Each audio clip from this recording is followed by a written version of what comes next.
Raise more awareness, get more people out here, because, you know, there's power in numbers. It all starts with one person, and as long as we can get more and less people go and they give less support to the animal abuse.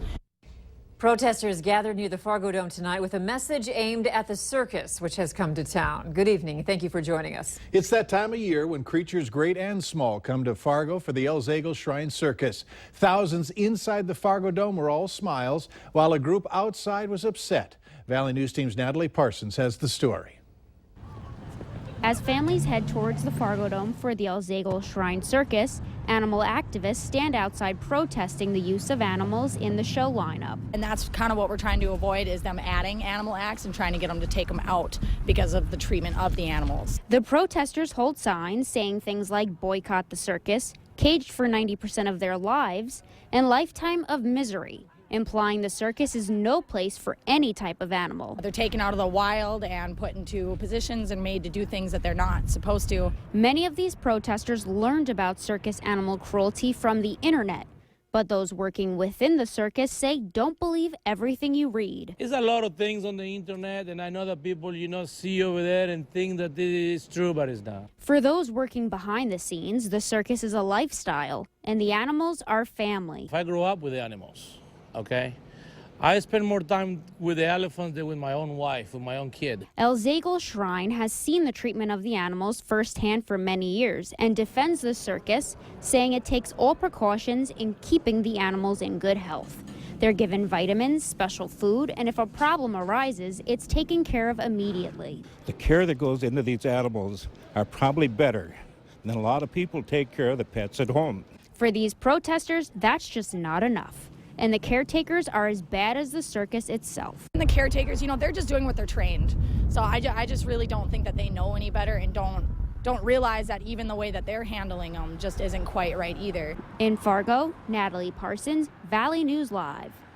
The protesters say they plan to be outside the Fargo Dome for the weekend performances. And if you're interested in attending one, here's a schedule. Tomorrow there are 3 shows, 10 a.m., 2 p.m., and 6 p.m. On Sunday, there are 2 shows, one at noon, the other one at 4 p.m. Are you going to the circus? If you are, we invite you to share your pictures with us on our Facebook page. Go there and like Valley News Live on Facebook. You'll be able to follow the latest news, weather, and breaking news updates anytime on your feed. Just search Valley News Live, like our page, and you'll stay informed throughout the entire day. Tammy and John Sadek say enough is enough. They're still looking for answers and accountability from those investigating their son's death. So they asked for the Minnesota Bureau of Criminal Apprehension to step aside and let the FBI investigate the death of NDSCS student Andrew Sadek.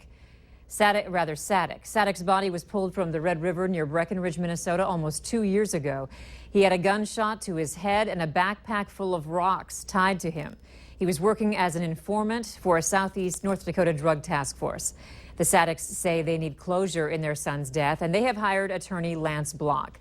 Block says he has been getting the runaround from all agencies involved in solving Andrew's death. Block's been working on drug informant cases across the country. He says money plays a role in why informants are used by police. He says what he sees here is different than the rest of the country. Everybody here who gets arrested in a drug-related situation is being recruited to be a confidential informant. That's not the way it is in the other states that I've seen. That, law enforcement's very selective in who they use, but here it appears to be a standard protocol. Block says more arrests and convictions mean more state and federal dollars to law enforcement. Tammy and John still believe that informant use is happening at colleges across the state and want parents to be aware. North Dakota State Representative Rich Becker says he's working on legislation that would provide more protection for informants. One gets an uneasy feeling after several police reports of shots fired this past week in the FM area, the most recent coming last night at a North Fargo home. A local gun owner says that people behind these incidents more than likely lack proper gun knowledge. Cody Spears has an extensive background with firearms and says getting people properly trained and educated on how to use a gun would probably make people think twice before shooting at someone's house. If you happen to have to shoot your firearm, what's beyond your target? Is there something behind there, or is there a wall that a bullet might go through? Most people don't think of things like that. Fargo police say there were no injuries in all the incidents reported, and if people responsible are caught, they will face charges. We now know the names of the 5 people arrested in connection with a drug investigation in Natiwash, Minnesota. They are Michael Wadena, Shauna Hanks, Brandon White, Carissa Hanks, and Rhea Big Eagle. On Monday, 3 search warrants were simultaneously executed at 3 different locations. The law enforcement agencies involved recovered weapons, narcotics, and money. Several young children were turned over to Indian Child Welfare for protective custody, according to the Monoman County Sheriff's Office. The investigation is ongoing. Firefighters are being called back to an area where nearly 20 acres of land burned earlier today outside of Holly from what crews are calling a roadside fire. Now, this most recent call came about 20 minutes ago and was described as a small fire. Earlier today, flames were rolling along northeast of Holly, near 280th Street and Junction Avenue North. The fire originally started with just 2 acres burning, but because of today's high winds, it spread quickly and covered a lot of ground. The fire was near railroad tracks and train traffic was temporarily halted. According to a new report, it could cost millions of dollars to make the changes this year to upgrade Minnesota's driver's licenses to meet federal standards. The Department of Public Safety Commissioner told lawmakers today that the startup cost for the Real ID driver's license system would be up to $5 million, depending on when it happens. One lawmaker wants it to happen online by October. The state may continue to issue regular driver's licenses after Real ID becomes law, but they would be stamped not for federal purposes. This thing used to just be a piece of paper without even a picture on it.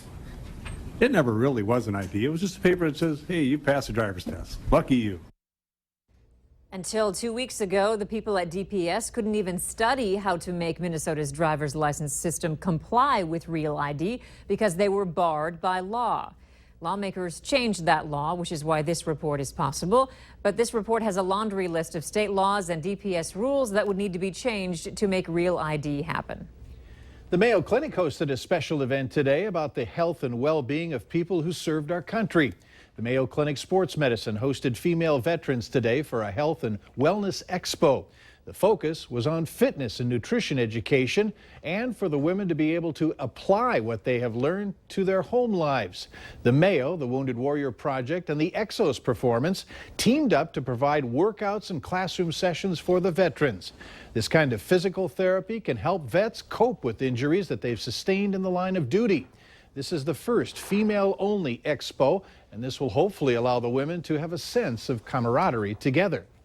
I definitely believe having an all-female event is very powerful. Myself, obviously as a female, whether it's working with a Wounded Warrior Project event or it's working with a team, it's always special when you get a group of women together that kind of have a similar mindset, that want to get after it, they want to learn.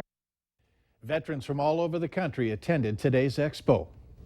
Driving around town, you may have noticed a spike at the pump. We found prices around $1.89 at some gas stations.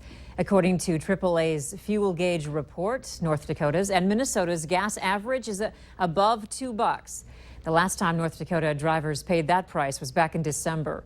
In Fargo, the current average is just below $2. It sits at $1.87. AAA says we should expect prices to rise as we near summer's busy travel season.